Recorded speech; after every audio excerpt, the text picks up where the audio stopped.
The life of our Holy Father, John the Almsgiver or Saint John the Merciful.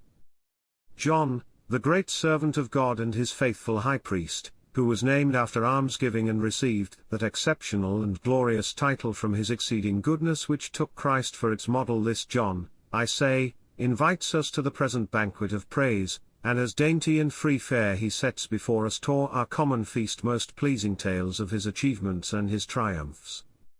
And every soul that delights in instruction will revel and find joy in them, and in its love for God it will be aroused by a sacred passion to pious imitation.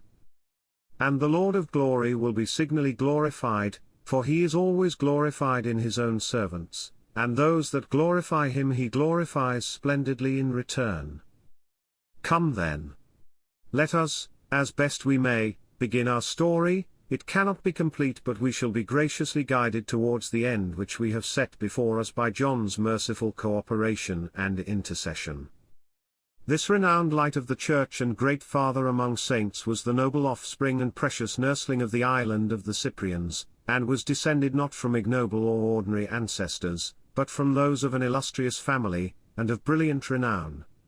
For John's father, Epiphanius, equals conspicuous, by name, did so many conspicuous and remarkable things in his life in accordance, we may say, with his name, that he was chosen by the rulers of that time to be entrusted with the reins of government in the island of the Cyprians.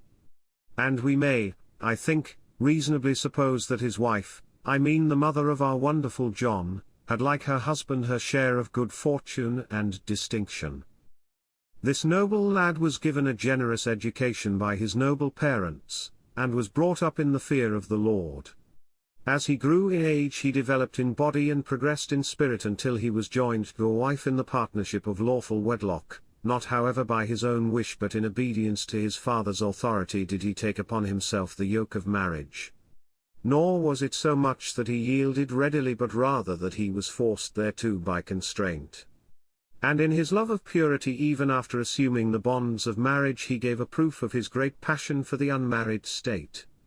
For accepting the marriage contract only in name and treating it as but a form, in his love for continence he abstained for a considerable time from intercourse with his wife. Finally his father-in-law noticed what was happening, became very angry and threatened to brand with guilt the purpose of his guiltless son-in-law. At this the great-hearted man yielded, for in all things he was ready to make concessions and earnestly strove to give offence to none. He therefore went so far as to submit himself to the lawful intercourse of married life. From this intercourse he allowed himself even to beget children of whom he had a bountiful crop, becoming the father of sons according to the law of nature. These all departed this life while they were still in the flower of their age, and his wife, too, met her end soon afterwards. He had now gained complete freedom from all worldly burdens and anxieties and gave himself up wholly and entirely without any other thought than how to please the Lord and, like the great apostle, to become all things to all men and not to seek his own profit only but the profit of many that they might have a prosperous course. And indeed he was always on all occasions amiable to all, advising, encouraging, assisting, acting as peacemaker, doing a kindness, reconciling, and ever anxiously striving to display his love for the highest virtue in all its forms. And by this conduct John became everywhere very famous and at the same time dearly beloved, not only by the subjects of the empire and by private individuals, but even by the emperors themselves and by the nobles and governors. Thus under strong pressure by the emperor Heraclius and largely through the council of Nicetas, who at that time had been raised to the rank of patrician and shared in the government of the empire, he was also the adopted brother of the blessed man, and further with the approval of the whole body of Alexandrians he was raised to the high priestly throne as patriarch. With his mind filled by the inspiration of the divine spirit, John first of all suppressed the blasphemous addition, namely the innovation in the Trisagion, which Peter, nicknamed the Fuller, in his profane babbling had recited, daring impiously to say, Holy, immortal, thou who was crucified for us. For when John by divine decree received into his hands the reins of the high priesthood, he found only 7 churches maintaining the services of the Orthodox liturgy, and by much diligence he succeeded in increasing the number to 70, and in all these he authorized the celebration of the Immaculate Oblation. He absolutely refused to receive presents or money or any kind of gift whatsoever, not only as a fee for ordination, but also on any other pretext or excuse, whether the matter were great or small, for he ever kept in mind the words of the writer of Proverbs, who says, "He that is greedy of gain destroys himself, but he that hateth taking gifts shall live." Moreover, from all those who were seeking ordination at his hands, whether as bishops or priests, he demanded a written declaration in order to safeguard the orthodox faith and to secure the observance of all the ordinances set forth in the canons. With regard to the decisions concerning ordinations and the testing of candidates, he was so very scrupulous that once, when the emperor sent to him about a certain monk, who feigned great piety, asking John to ordain him bishop, he examined the facts with care, and recognizing that the monk was unworthy of the priesthood, he confined him to one of the monasteries, bidding him remain there quietly. The monk escaped soon afterwards and reported the whole matter to the emperor, but John was not afraid, nor did he take any account of the emperor's order. He sent the monk empty away, telling him to return to him who had sent him. The priests who abjured their heresy and gave written declarations of their repentance, confessing the doctrines of the Orthodox faith, accepting the 4 holy ecumenical councils and anathematizing all the heresies and the heresiarchs, were willingly received by John, who made them members of the Catholic Church. At that time the Persian armies invaded and laid waste the whole country of the Syrians, and the inhabitants of all the towns there came in great numbers with bishops and other clergy and governors, and sought refuge in Alexandria. In the greatness of his mind and the generosity of his purpose he supported them all liberally, supplying most abundantly each one's necessities. When he learnt that some of the bishops staying in Alexandria were in need, he summoned the richer members amongst the leading clergy, and when he had brought them together he exhorted them with many counsels, and then laid down that they all, and he himself first of all, should pay £1 of gold a year to their poverty-stricken colleagues. He made a similar arrangement for the needy priests and deacons and the rest of the clergy of the church, freely granting to each in every rank a certain sum of gold yearly, corresponding to the particular labor of his own station, so that his wants might be satisfied. In addition to this he built a great many poorhouses and hostels for strangers, and he decreed that all the corn and all the necessary expenditure for the feeding of their inmates should be paid for from the revenues of the church.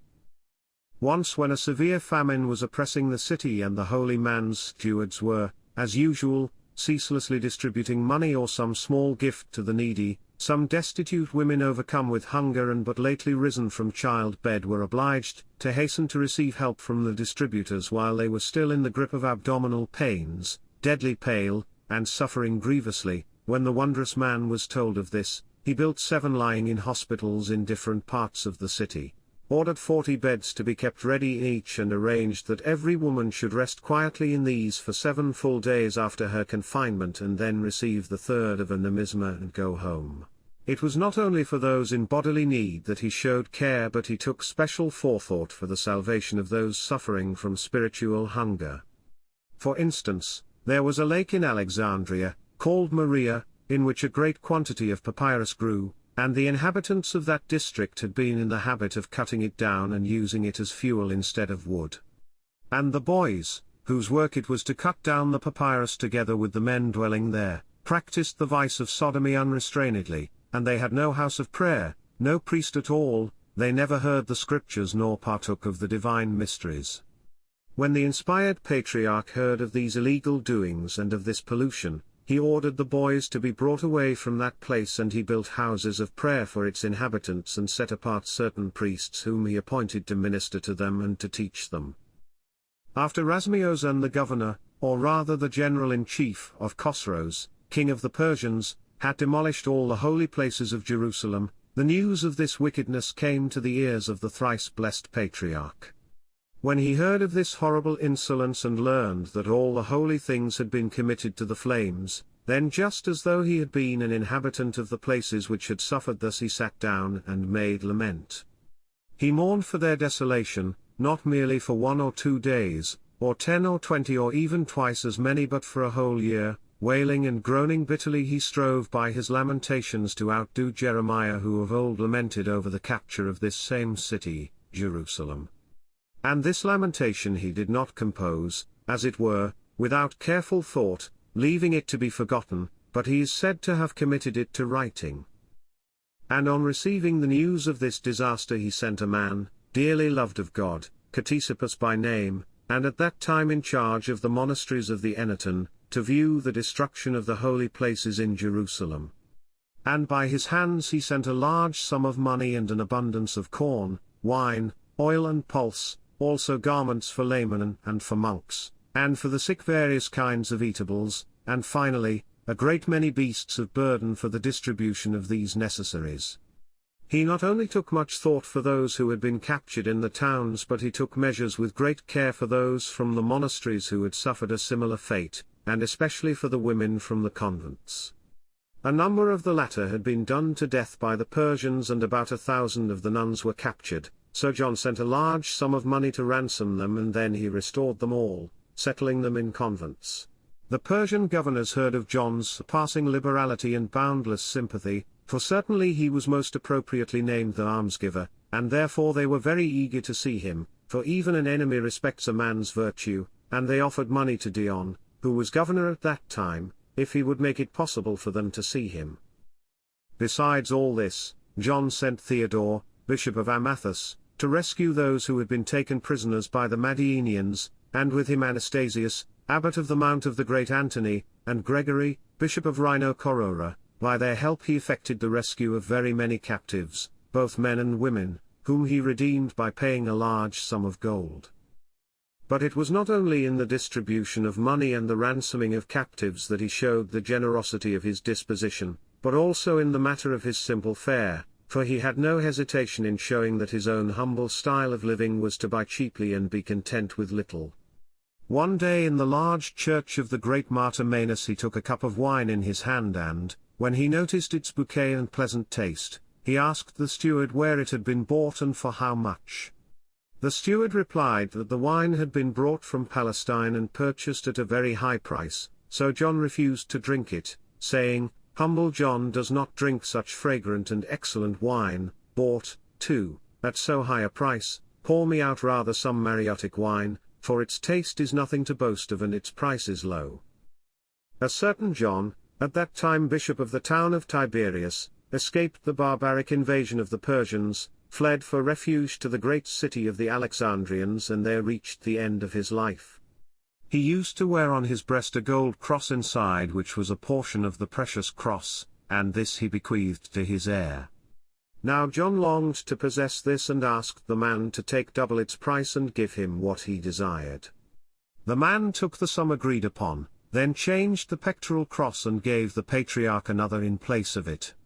Afterwards the rascal at dead of night saw a vision of angels calling him to account and questioning him and using terrible threats to him and saying that unless he gave the just patriarch, Papas, the precious bit of wood which he had inherited, he should suffer most grievous ills and end his life in utter misery. So he did this at once and asked forgiveness for the crafty theft. Some of the clergy had deserted their own towns owing to the invasions of the barbarians and had come to Alexandria, and had no expectation of ever returning to their native towns. These John accepted and enrolled in the church.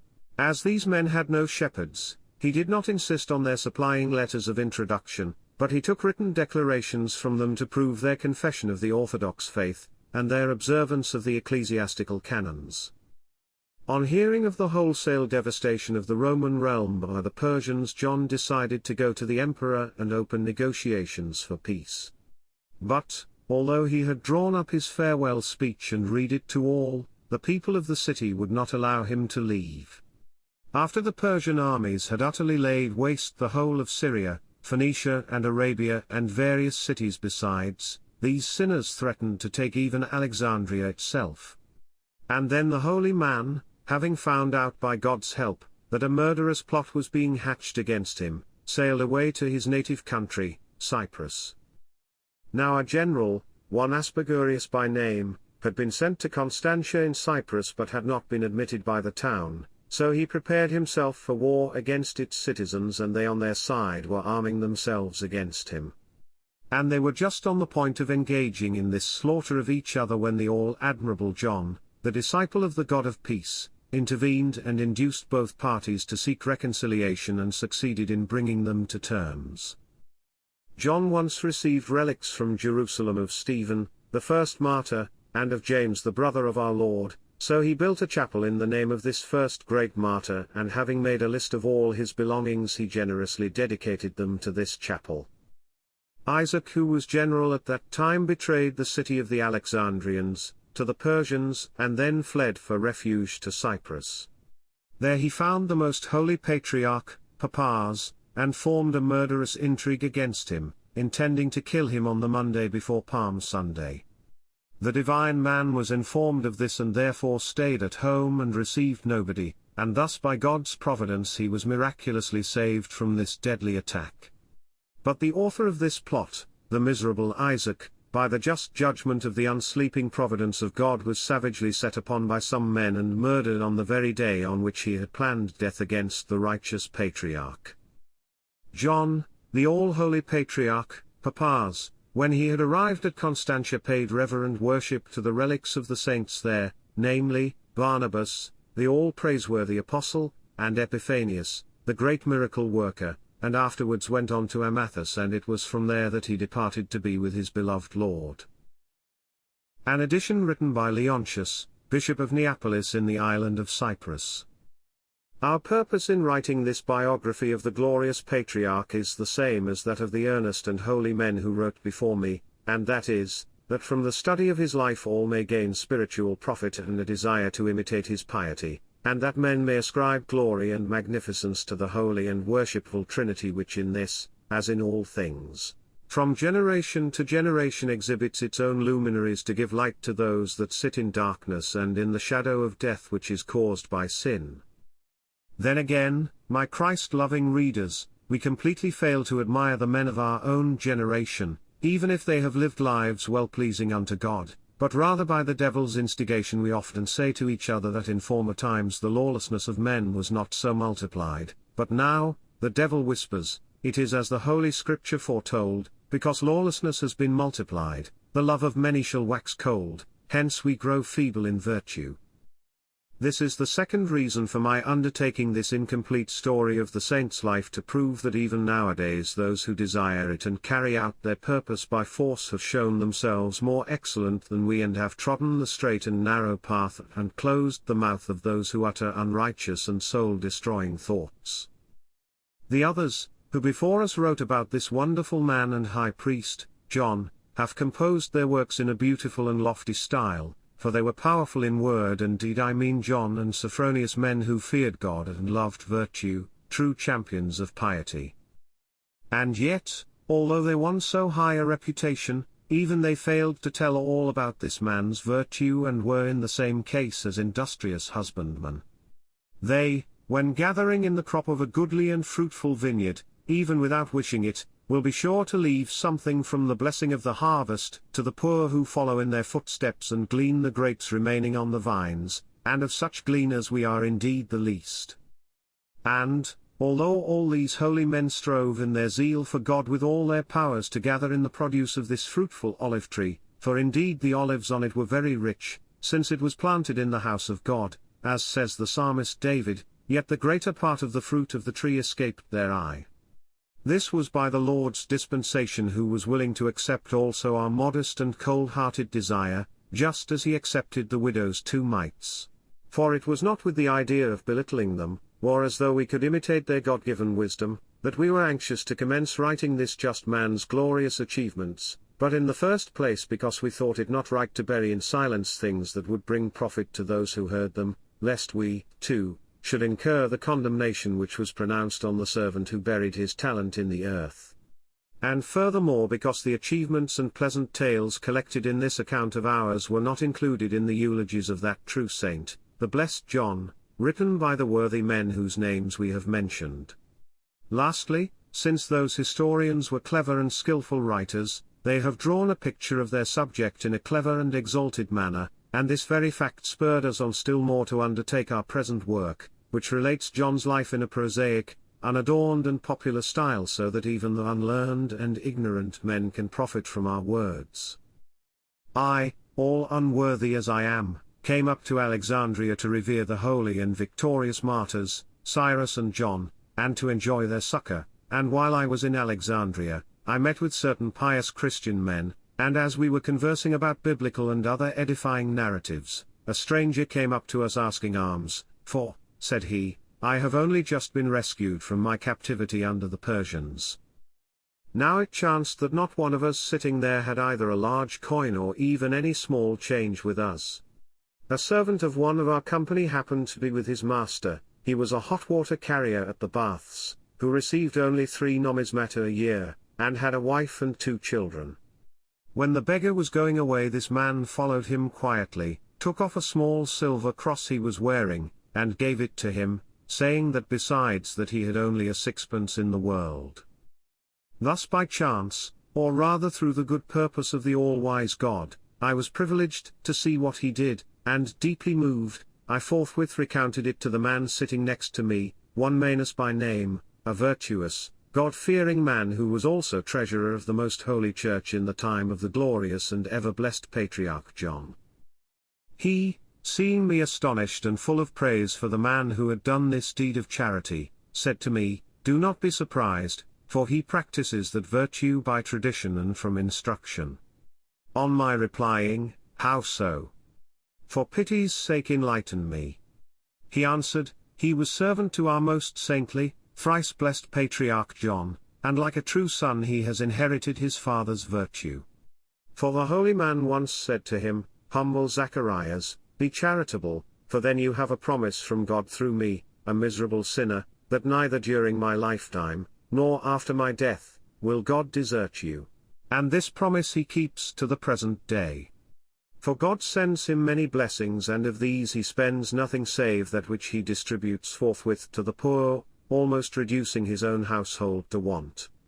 Men have often heard him say to God in exultation, Verily, verily, let us see who surpasses the other, thou in sending blessings or I in scattering them. For thou, Lord, art clearly the source of our riches and the giver of our livelihood. And it sometimes happens that he has nothing to give at the moment to a beggar, and then in his distress he says to some merchant or tradesman, Give me a crown and I will work for you for a month or 2, as you wish, because my folk at home are very hungry, and when he gets it he gives it to the poor man and begs him not to tell anyone. Manus, that pious man, observing that I listened to him as if to the gospel, said to me with emotion, Are you amazed at this, sir? What would you think then if you had met the sainted patriarch? What? Said I. Is there anything I would rather have seen? Then he replied, By the grace of God he made me a priest and treasurer to the most holy church, and, believe me, I have seen him do things which are almost supernatural, and if you will deign to honor us today with your presence, I will relate to you the glorious deeds which I have beheld him do with my own eyes. At these words I took him by the hand and helped him to rise, and he led me to his God-guarded house.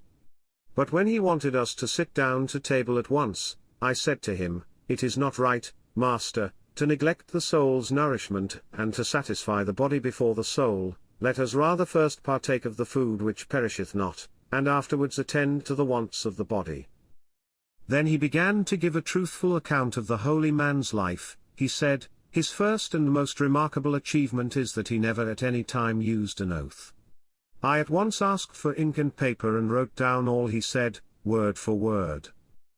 After John had been elected and was to be enthroned in the Christ-loving capital of Alexandria, most certainly by the will of God and not from men, neither through man, this was the first glorious deed and victory which he showed forth to all men. He immediately summoned the treasurers and the official who is styled the guardian of the peace, and said to them in the hearing of all in the Patriarch's council chamber, It is not right, brethren, that we should consider anyone in preference to Christ. The whole assembly which had gathered together was deeply moved at his words, and agreed thereto, and then the holy man continued, Go therefore through the whole city, please, and make a list of all my masters down to the last. But his hearers could not imagine who these could be, and besought him to tell them, as they were astonished that any could possibly be masters of the patriarch, and he opened his angelic mouth again and said, "Those whom you call poor and beggars, these I proclaim my masters and helpers. For they, and they only, are really able to help us and bestow upon us the kingdom of heaven." The imitator of Christ saw that this command was carried out with all speed, and he then bade them apportion a daily sum to be paid by his private treasurer sufficient for the needs of these poor, and they were more than 7,500. Then like a true shepherd and no hireling he went with his sacred flock and the concourse of saintly bishops to the holy church and was enthroned by the will of God. And there is another good deed which it would not be right to overlook amongst his achievements. For on the morrow he again sent through the whole city his God-loving treasurers, and the ushers, and with them those who were entrusted with the civil administration of the city, and insisted that it should not be lawful to use at will different measures or scales, whether great or small, throughout the city, but that everything should be bought and sold according to a single standard and weight, whether the modius or artaber, both dry measures. He sent out an edict signed by his own hand throughout the whole neighborhood, worded as follows: John, the humble servant and the least of all the servants of our Lord Jesus Christ, to all whose lot it is to be shepherded under our poverty by the same Lord, our God.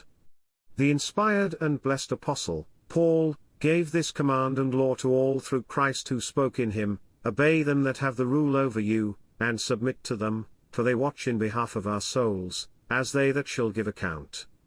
I, who am nothing, am convinced that in obedience to these godly words you will receive our requests as from God and not from man. Therefore, knowing this, I exhort you, beloved, since God hates a large and a small balance, as the Holy Scripture says, never to allow such a transgression of law to be seen anywhere amongst you. But if, after the promulgation of this our edict, subscribed by us, anyone shall be proved to have rendered himself open to such a charge, he shall hand over all his possessions to the needy, whether he will or no, and receive no compensation. We were anxious to insert this story about his public edict as we considered it most worthy of record. Some persons once informed this saint of godly wisdom that the stewards of his church, being corrupted by bribes, were become respecters of persons in their administration of justice.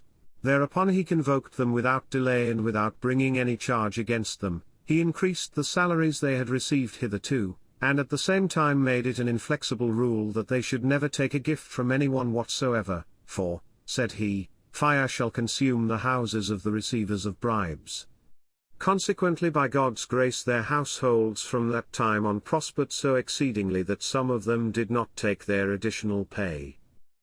On another occasion the thrice blessed found out that some who had been wronged by those who had gone to law with them and wished to appeal to the patriarch were prevented from so doing through fear of the ushers and the disciplinary officials and the rest of his retinue.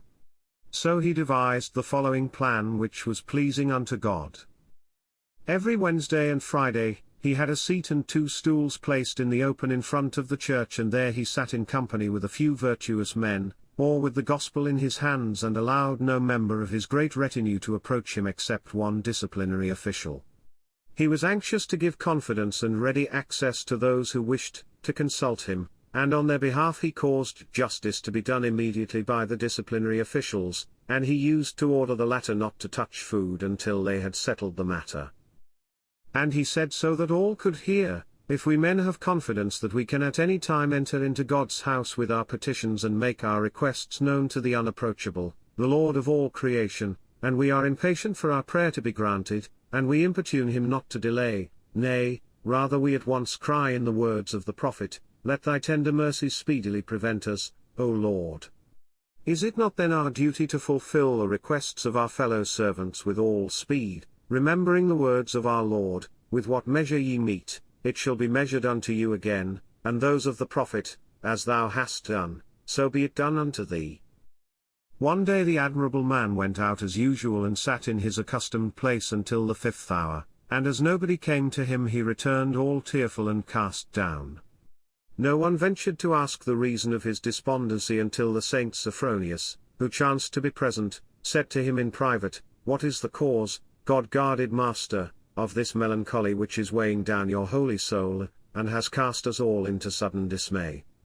John answered in his meek voice, "Today for the first time." Humble John did not get any wages from anyone, and this was the first time that he could not offer anything to Christ on behalf of his countless sins.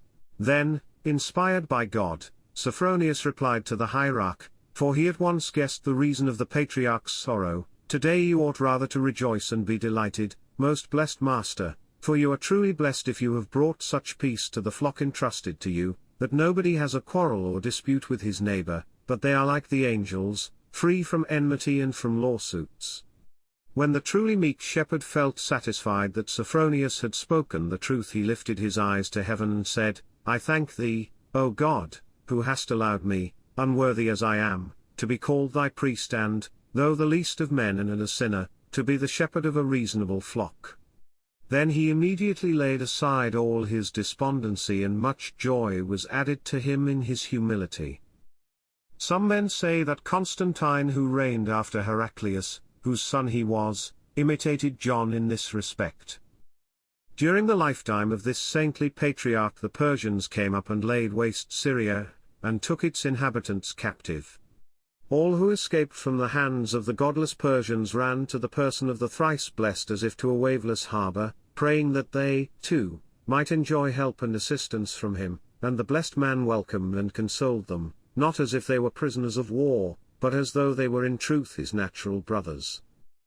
He accordingly gave immediate orders that the wounded and sick should be put to bed in hostels and hospitals which he himself had founded, and that they should receive care and medical treatment without payment, and that then they should be free to leave as each of them should choose. To those who were well but destitute and came to the daily distribution, he gave 6 pence apiece to the men and 1 shilling apiece to the women and children as being weaker members. Now some of the women, who came begging for alms, wore ornaments and bracelets, and those who were entrusted with the distribution reported this to the patriarch. Then he, who was really gentle and of a cheerful countenance, put on a grim look and a harsh voice and said, "If you wish to be distributors for humble John, or rather for Christ, obey unquestioningly the divine command which says, 'Give to every man that asks of thee.' But, if you vex by your inquiries those who come to receive alms, God has no need of mischievous servants, nor has humble John. If indeed the money given were mine and had come into existence with me, I might do well to be niggardly with my own possessions. But if the money given happens to be God's, where his property is in question, he wishes his commands to be followed absolutely. But if, perhaps, because you have no faith or are of little faith, you fear that the amount given away may exceed the monies which we receive, I myself refuse to share in your little faith. For if it is by God's good will that I, an unworthy servant, am the dispenser of his gifts, then were the whole world to be brought together in Alexandria, and ask for alms, they would not straiten the holy church nor the inexhaustible treasures of God." When he had dismissed them after banishing the indolence and little faith which beset them, he told the following story to his companions, who were astonished at his God-bestowed sympathy. "When I was in Cyprus and was but a stripling of about 15 years old, I saw one day in my sleep a certain maiden whose countenance outshone the sun and who was adorned beyond all human imagining, and she came and stood by my bed and touched me on the side. I woke up and saw her really standing there, and I perceived that she was no woman. I crossed myself and said to her, 'Who are you, and how did you dare to come into my room while I was sleeping?' She had too, a wreath of olive branches on her head. And then with a joyous countenance and a smile on her lips she said to me, 'I am the first of the daughters of the king.' On hearing this I at once did obeisance to her. And then she said to me, 'If you will have me as a friend, I will lead you into the presence of the king. For no one has as free access to him as I have. For I caused him to put on man's nature on earth and bring salvation to men.' With these words she disappeared. When I came to myself I understood the vision and said, 'Verily she is either sympathy or charity,' and for this reason she had a wreath of olive leaves on her head. For it was certainly sympathy with, and pity for mankind that made our Lord become incarnate in our flesh. I dressed quickly, and without waking anyone in the house I made my way to the church. For it was already dawn. And on my way I met a brother shivering with cold, so I took off my goat skin and gave it to him, saying to myself, now by this I shall know whether my vision was really a true one or sent by a demon. And truth bore witness, for before I reached the church a man clad in white suddenly met me and handed me a bag with 100 numismata in it, saying, take this, brother, and use it as you like. In my joy I turned round directly I had taken it, wishing to give him back the bag as I was not in want, but I could not see anybody. Then I said, certainly it was not my imagination. From that time on I would often give an alms to a fellow brother and would say to myself, let me see whether God will repay me 100-fold as he said. In this way I tempted God, acting wrongly, and after I was fully satisfied by the facts themselves in various ways I said, leave off wretched soul, tempting him who cannot be tempted. To think that when my humble soul has received such ample proofs from God these faithless folk should come today hoping to persuade me as well as themselves to show a want of pity. Whilst this same crowd of people was still in the city, one of the strangers, noticing John's remarkable sympathy, determined to try the blessed man, so he put on old clothes and approached him as he was on his way to visit the sick in the hospitals, for he did this 2 or 3 times a week, and said to him, have mercy upon me for I am a prisoner of war. John said to his purse-bearer, give him 6 numismata. After the man had received these he went off, changed his clothes, met John again in another street, and falling at his feet said, have pity upon me for I am in want. The patriarch again said to his purse-bearer, give him 6 numismata. As he went away the purse-bearer whispered in the patriarch's ear, by your prayers, master, this same man has had alms from you twice over. But the patriarch pretended not to understand. Soon the man came again for the 3rd time to ask for money, and the attendant, carrying the gold, nudged the patriarch to let him know that it was the same man, whereupon the truly merciful and beloved of God said, give him 12 numismata, for perchance it is my Christ and he is making trial of me. There was a foreign captain who had fallen upon evil days. He came to the blessed man and with many tears besought him to show mercy to him as he did to all others. So John directed that he should be given 5 pounds of gold. With these the captain went and bought a cargo, and no sooner had he gone on board than straightway, as it chanced, he suffered shipwreck outside the Pharos, but he did not lose his ship. Then trusting to John's goodwill he again applied to him saying, have mercy upon me as God had mercy upon the world. The patriarch said to him, believe me, brother, if you had not mixed your own remaining monies with the money of the church, you would not have been shipwrecked. For you had them from an evil source and thus the money coming from a good source was lost with it. However he gave fresh instructions this time that 10 pounds of gold were to be given him and he was not to mix other money with it. Again the captain bought a cargo, and when he had sailed for one day a violent wind arose and he was hurled upon the land and lost everything, including the ship, and he and the crew barely escaped with their lives. After this, from despair and destitution, the captain decided to hang himself. But God, who ever takes forethought for the salvation of men, revealed this to the most blessed patriarch, who, hearing what had happened to the captain, sent him word to come to him without delay. The latter came before him with his head sprinkled with dust and his tunic torn and in disorder. When the patriarch saw him in this guise he found fault with him and said, may the Lord be propitious unto you. Blessed be God. I believe his word that from today on you will not be wrecked again as long as you live. This disaster happened to you because you had acquired the ship itself, too, by unjust means. He immediately ordered that one of the ships belonging to the holy church of which he was head should be handed over to the captain, a swift sailor laden with 20,000 bushels of corn. The captain, when he had received the ship, sailed away from Alexandria, and on his return he made a solemn statement to the following effect, we sailed for 20 days and nights, and owing to a violent wind we were unable to tell in what direction we were going either by the stars or by the coast. But the only thing we knew was that the steersman saw the patriarch by his side holding the tiller and saying to him, fear not. You are sailing quite right. Then after the 20th day we caught sight of the islands of Britain, and when we had landed we found a great famine raging there. Accordingly when we told the chief man of the town that we were laden with corn, he said, God has brought you at the right moment. Choose as you wish, either 1 numisma for each bushel or a return freight of tin. And we chose half of each. Then the story goes on to tell of a matter which to those who are ignorant of God's free gifts is either hard to believe or quite incredible, but to those who have experienced his marvelous works it is both credible and acceptable. Then we set sail again, said the captain, and joyfully made once more for Alexandria, putting in on our way at Pentapolis. The captain then took out some of the tin to sell, for he had an old business friend there who asked for some, and he gave him a bag of about 50 pounds. The latter, wishing to sample it to see if it was of good quality, poured some into a brazier and found that it was silver of the finest quality. He thought that the captain was tempting him, so carried the bag to him and said, May God forgive you. Have you ever found me deceiving you that you tempt me by giving me silver instead of tin?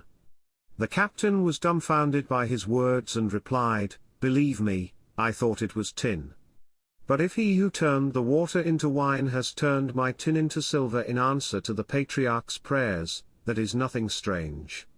However, that you may be satisfied, come down to the ship with me and look at the rest of the mass from which I gave you some. So they went and discovered that the tin had been turned into the finest silver. Mark ye, lovers of Christ, this miracle is not strange.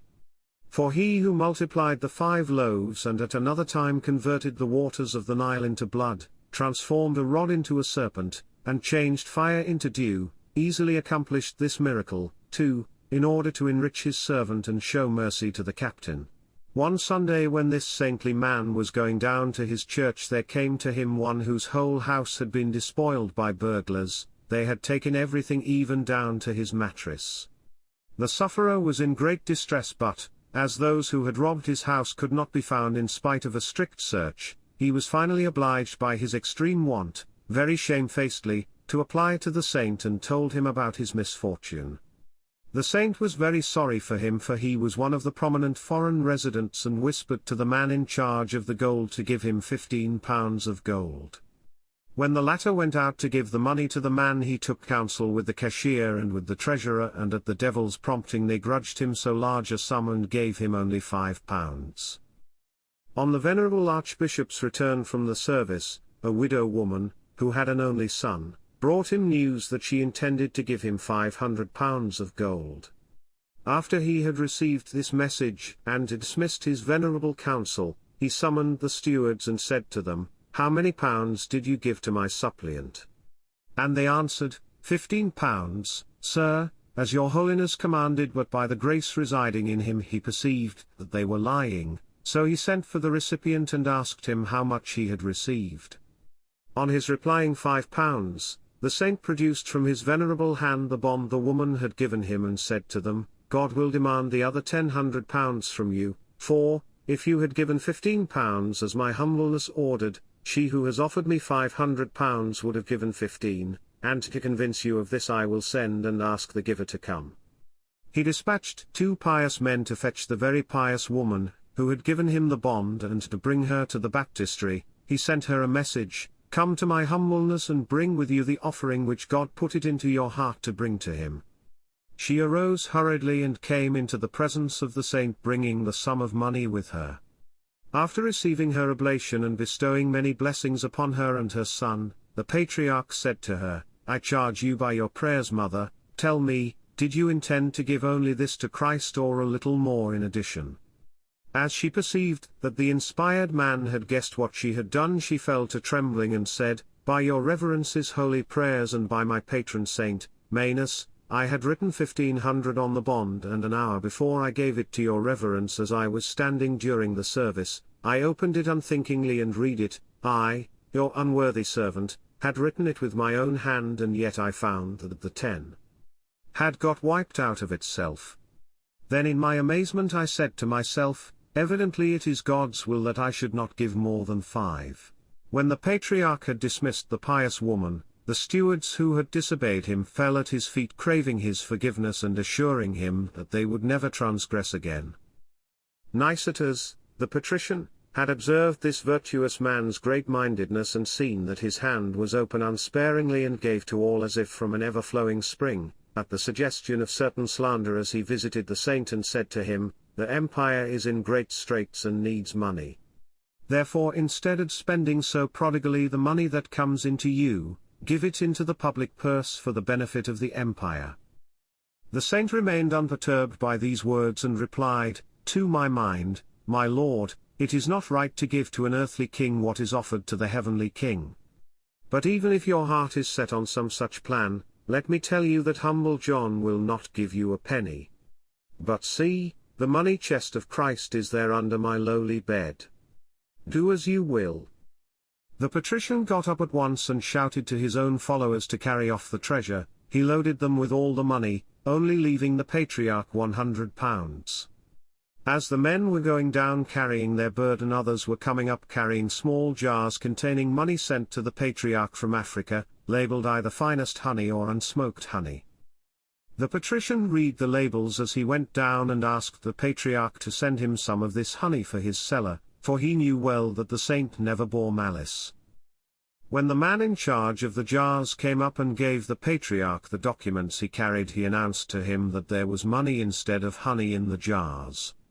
Thereupon that truly gentle shepherd forthwith sent Nicetas a pot labeled finest honey, and with it a tablet on which were written these words, "Our Master who said, I will not fail thee nor forsake thee, cannot lie and is a true God. Therefore corruptible man cannot straiten God who gives life and good to all. Farewell." He ordered the men who were going to carry the jar to Nicetas to open it in his presence and say to him, "All the jars you saw being brought up are full of money instead of honey."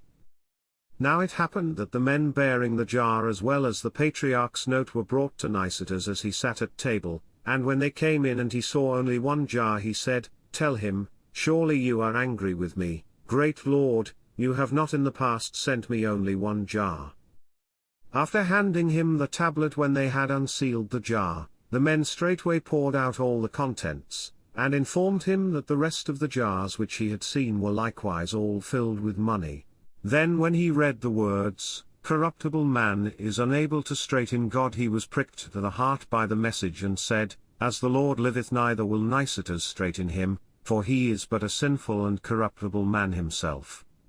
And straightway he left his lunch, and taking with him all the money which he had carried off from the venerable father and the jar which he had sent, as well as 300 pounds of his own, he made for the patriarch's dwelling. He took none of his suite with him, but came to him in deep self-abasement, and besought him to implore God's forgiveness, as he had been incited to his act by others slanderously.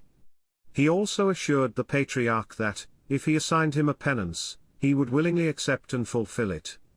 As the patriarch marveled at the man's swift transformation, he did not upbraid him for what he sought to do, but rather consoled him with comforting words.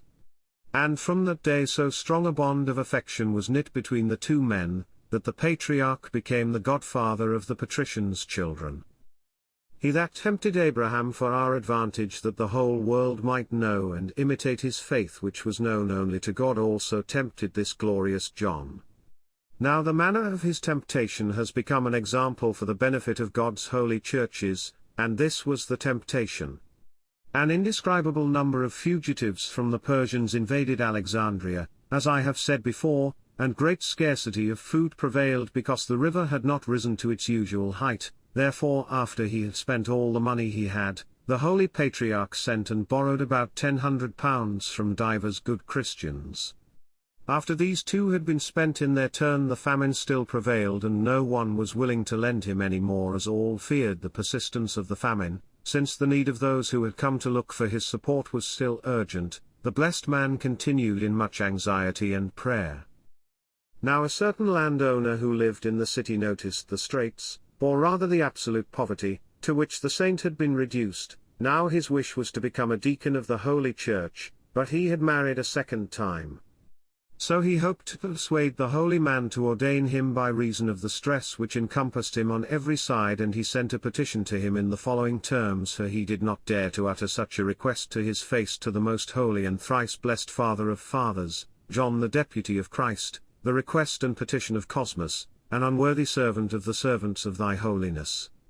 Having learnt, most holy Sir, of the shortage in food which oppresses thy honourable person by the permission of God, or rather in consequence of our sins, I, thy servant, do not consider it just to live at my ease whilst my master abides in continual need. Your unworthy servant has 200,000 bushels of corn, and 180 pounds of gold. These I beg that I may offer to Christ through you, my Lord. Only let me, unworthy though I am, enjoy the post of deacon under you, so that by standing beside my Lord at the holy altar I may be cleansed from the profligacy of my sins. For, true herald of God, it has been said by the holy Apostle Paul that there is made of necessity a change also of the law. After receiving this letter, the wise man of God sent for the writer and said to him, Was it you who sent me the petition by your notary and son?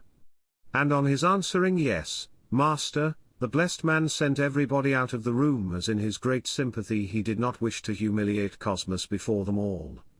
Then he turned to him and said, Your offering is a generous one and much needed at the present time, but it has a blemish, and you know that in the law a sheep, be it large or small, was not accepted for an offering unless it were without blemish, and for this reason God would not take heed of Cain even when he offered his sacrifice. As to what you said, brother, that there is made of necessity a change also of the law, the apostle said that about the law of the old covenant. For what is it that James, the Lord's brother, says, For whosoever shall keep the whole law and yet stumble in one point, he is become guilty of all? But as regards my brethren, the poor, and the holy church, the God who fed them before you and I were born will himself feed them also in our day, but only if we keep his commands inviolate. For he who long ago multiplied the 5 loaves is able also to bless the 10 bushels in my granary. Therefore I say to thee, my son, what is written in the Acts, thou hast neither part nor lot in this matter. After he had dismissed this man who was sullen at not having achieved his purpose, news was brought that 2 of the church's fast-sailing ships, which he had sent to Sicily for corn, had cast anchor in the harbour. At these tidings the blessed man knelt on the ground and gave thanks to Almighty God, saying, I thank thee, Master, that thou didst not permit thy servant to sell thy grace for money. Verily they that seek thee, Lord, and keep the canons of thy holy church shall never want any good thing. On one occasion 2 of the clerics committed a sin, for they attacked each other, and in consequence the patriarch suspended them from their duties for some days according to the canons. One of them willingly suffered his punishment and acknowledged his sin, but the other, a man of bad character, hailed the punishment with joy, for the wretched fellow was seeking a pretext for not attending church and desired a long freedom for his lawless doings. And he was very wroth with the patriarch and threatened to do him as much harm as he himself could purpose. Some even say that it was he who talked slanderously about the church's money to Nicetas, the patrician, who carried it off high-handedly, as we have already recounted.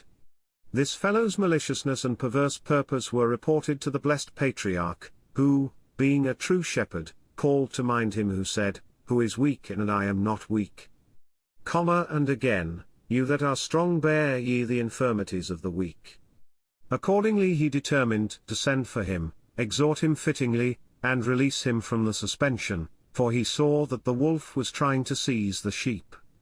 But by God's dispensation, in order that the patriarch's forgiving spirit might be made known to all men, he forgot to send for the cleric and release him from his punishment.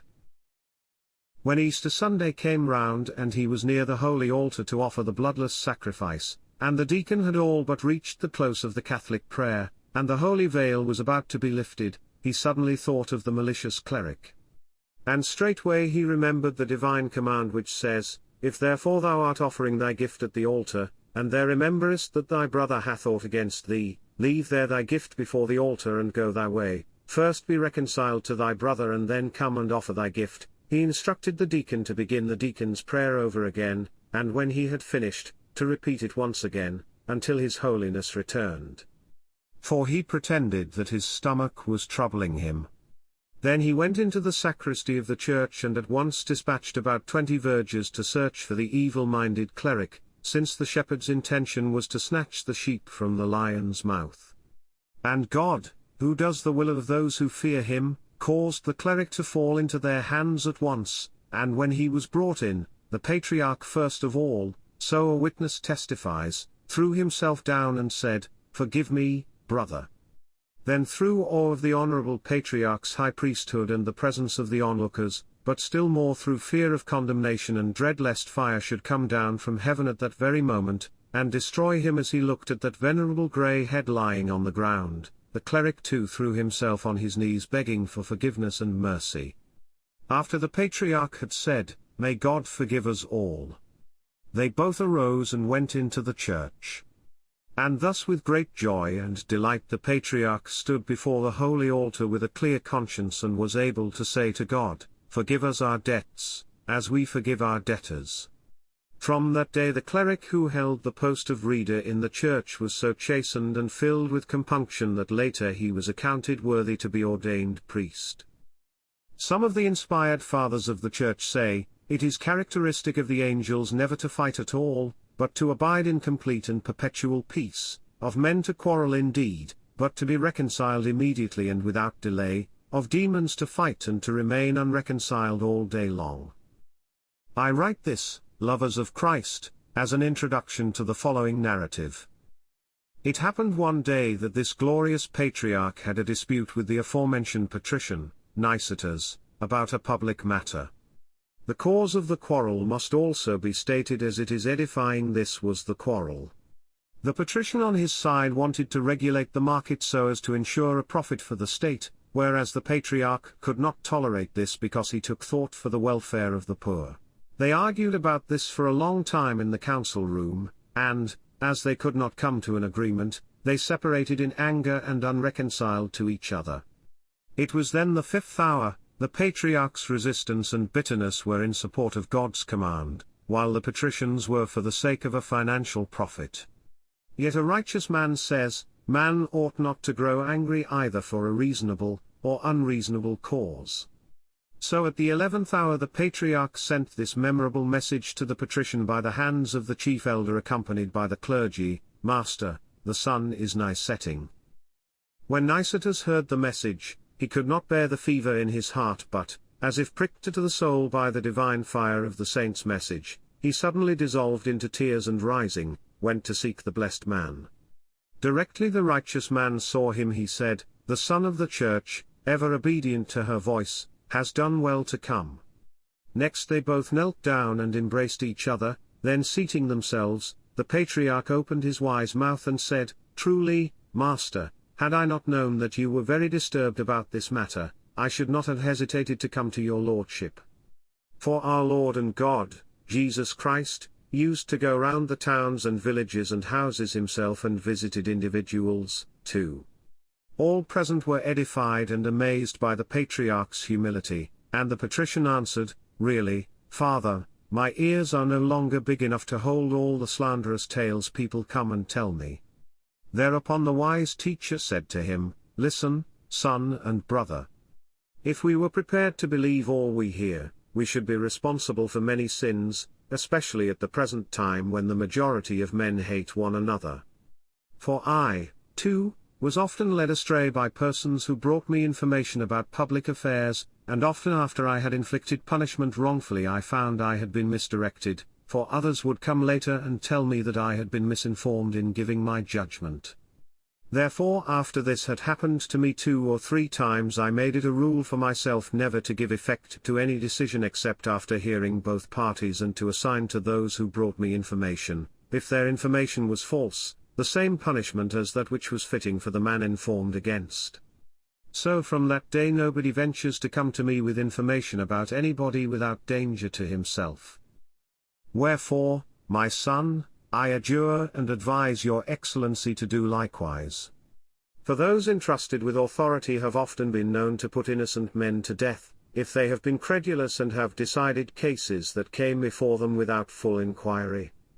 And the patrician, as if warned by God, agreed to observe this rule inviolate. The glorious man had a nephew named George.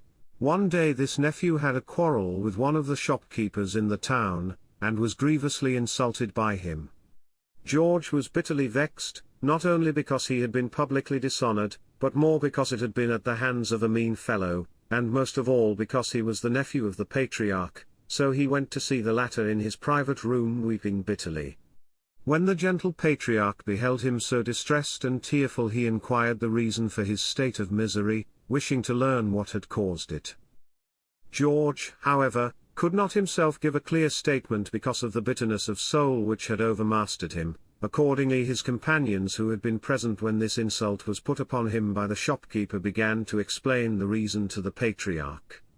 "It is not right," they said, "for your holiness to be so despised that your relations and kinsfolk should be insulted by abandoned creatures." Then he who was indeed a true physician wished first to treat his nephew's inflammation, as it were with a soothing salve, and afterwards, by his wise words, to cut out and remove the source of pain as if by the knife. Accordingly he began to allay his suffering by these words: "What, did someone actually dare to open his mouth and shout recriminations at you? Trust me, child, and I, your father, will do a thing to him today at which all Alexandria will be astonished." When he saw that his nephew was calmed and had shaken off all his grief, for he imagined that the patriarch would proceed against the man who had insulted him and have him scourged and paraded in public by the overseer of the market, he kissed his breast and said to him, "Boy, if you are in reality the nephew of my humbleness, prepare yourself to be beaten and insulted by everybody, for true relationship is not declared through flesh and blood, but through the virtue of the soul." He immediately summoned the overseer of the shopkeepers and ordered him never in future to accept from that shopkeeper either his customary tip or the public taxes or the rent for the shop, for this shop, too, belonged to the Holy Church. All were amazed at the man's unshaken magnanimity and understood that this was what he meant when he said, "I will do a thing to him which will astonish all Alexandria," i.e., to show him favor instead of taking revenge on him. The blessed patriarch was once informed that a certain cleric harbored a grudge against another and was quite irreconcilable. He accordingly asked for the man's name and rank. And on the morrow, which was a Sunday, he learnt that he was a deacon, called Damianus. He therefore ordered the archdeacon to point Damianus out to him when he came into the church, but not to say anything to him. At the Sunday service the next morning this deacon was present with the others, and as soon as he saw him the archdeacon pointed him out to the patriarch. The latter was present that day at the holy altar for this one purpose, but he had not confided to anyone what he intended doing. When, therefore, the deacon Damianus came up in his turn to receive the Holy Communion from him, the saint took his hand and said, "Go first and be reconciled to thy brother and then come and partake worthily of the immaculate mysteries of the forgiving Christ." Damianus was too ashamed to contradict the saint before such a number of clerics and especially in such a place and such an awful hour, so he agreed to do this, and afterwards the saint administered the holy mysteries to him. From thenceforth all both clerics and laymen, took care not to bear malice to each other for fear the saint should make them contemptible and ashamed as he had made the deacon. This saintly man had also a good knowledge of the Holy Scriptures, not so much an accurate knowledge of the words through learning them by heart, which is but for vainglory, but by actually practicing their precepts and keeping their commandments. If you looked in at his council room any day, there was no idle word spoken unless he was engaged in the settlement of some civic matter, but only stories of the Holy Fathers, or scriptural questions or dogmatic problems due to the multitude of unmentionable heretics who swarmed in the country. If perchance someone began slanderous gossip, the patriarch, like a wise man, would courteously turn him off it by starting another subject, but, if the gossiper persisted, he said nothing more at the time but would point him out to the doorkeeper and tell him never again to admit him with those that came to consult the patriarch. In this way the others were taught through him to practice self-control. We must not omit to mention another rule which the just man put into practice. He had heard that, when an emperor is crowned, first of all the members of the Guild of Tomb Builders have access to the royal presence while the whole Senate and the army are in attendance. Directly after the crowning, the builders of the imperial tomb come in and bring with them 4 or 5 small pieces of marbles of different colors and say to him, "Of which mineral does your majesty desire his tomb to be made?" Thus suggesting to him that, as a corruptible mortal who soon passes away, he should take thought for his own soul, and govern his kingdom righteously. The blessed man imitated this truly praiseworthy custom and gave orders for a tomb to be built for him in the place where the previous patriarchs were buried, but to leave it unfinished until his death, so that on some great feast day when the clergy were present, the zealous Christians, as they are called, should come in and say to him, "Your tomb, master, is still unfinished. Allow us, we pray, to finish it because you do not know at what hour the thief will come." The patriarch arranged this to be done in that wise in order to leave a good example to his successors. The Lord allowed his churches in Jerusalem to be burnt down by the heathen Persians because of the multitude of our sins. So when the saintly patriarch learnt that the holy Modestius, patriarch of Jerusalem, was in great distress, he sent him towards the rebuilding and repairing of the churches 1,000 numismata, 1,000 sacks of corn, and 1,000 of pulse, 1,000 pounds of iron, 1,000 casks of dried fish called menomone, 1,000 jars of wine and 1,000 Egyptian workmen, with the following letter: "Forgive me, true workman of Christ, for sending nothing worthy of Christ's churches. Rest assured, that if it were possible, I would come and work myself in the house of the holy resurrection of Christ our God. Further, I beseech your venerable self not to inscribe the name of my unworthy self anywhere at all, but rather ask Christ to inscribe my name there where the inscription is truly blessed." Another good habit this saint also adopted, namely sleeping on the cheapest of beds and using only very poor coverings in his own cell. One of the city's landowners once went into the patriarch's room and saw that he was only covered with a torn and worn quilt, so he sent him a quilt costing 36 numismata, and besought him earnestly to cover himself with that in memory, he said, of the giver. John took and used it for one night because of the giver's insistence, but throughout the night he kept saying to himself, for so his chamber attendants related, "Who shall say that humble John, for he ever called himself, that was lying under a coverlet costing 36 numismata whilst Christ's brethren are pinched with cold? How many are there at this minute grinding their teeth because of the cold? And how many have only a rough blanket half below and half above them, so that they cannot stretch out their legs but lie shivering, rolled up like a ball of thread? How many are sleeping on the mountain without food or light, suffering twofold pangs from cold and hunger? How many would like to be filled with the outer leaves of the vegetables which are thrown away from my kitchen? How many would like to dip their bit of bread into the soup water which my cooks throw away? How many would like even to have a sniff at the wine which is poured out in my wine cellar? How many strangers are there at this hour in the city, who have no lodging place but lie about in the marketplace, perhaps with the rain falling on them? How many are there who have not tasted oil for 1 month or even 2? How many have no second garment either in summer or winter, and so live in misery? And yet you, who hope to obtain everlasting bliss, both drink wine and eat large fishes and spend your time in bed, and now in addition to all those evils you are being kept warm by a coverlet worth 36 numismata. Verily, if you live like that and pass your life in such ease, do not expect to enjoy the good things prepared for us on high, but you will certainly be told, as was that other rich man, "Thou in thy lifetime receiveth thy good things, but the poor evil things, and now they are comforted, but thou art in anguish."